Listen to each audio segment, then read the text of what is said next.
అయోధ్య శ్రీరామ జన్మభూమి ఆలయ ప్రాంగణంలో మొబైల్ ఫోన్ల వినియోగాన్ని నిషేధించాలని శ్రీరామ జన్మభూమి తీర్థక్షేత్రం ట్రస్ట్ అయోధ్య పరిపాలన యంత్రాంగం నిర్ణయించింది.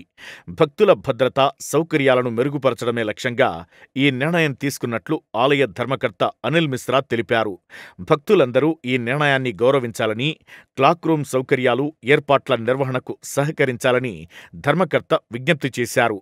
మొబైల్ ఫోన్లు, ఇతర విలువైన వస్తువులను భద్రంగా ఉంచుకునే సదుపాయాన్ని కల్పిస్తున్నామని చెప్పారు. భక్తులు ఈ సౌకర్యాలను వినియోగించుకుని నిర్వహణ సిబ్బందికి సహకరించాలని కోరారు.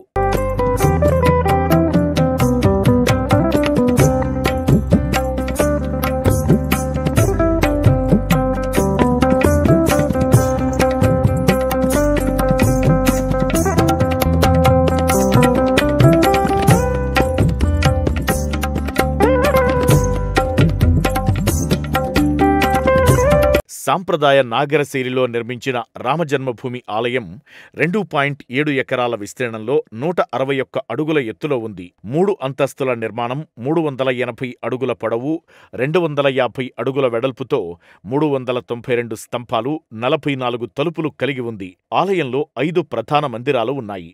అందులో నృత్య మండపం, రంగమండపం, సభామండపం, ప్రార్థన మండపం, కీర్తన మండపం, ఆలయ గోడలు, స్తంభాలు హిందూ దేవతలను వర్ణించే క్లిష్టమైన శిల్పాలతో అలంకరించబడ్డాయి. జనవరి 22న అయోధ్యలో జరిగిన రామమందిర ప్రాణప్రతిష్ఠ కార్యక్రమం అట్టహాసంగా జరిగింది. అయోధ్యలోని విగ్రహ ప్రాణప్రతిష్ఠ మహోత్సవాన్ని ప్రపంచమంతా చూసింది.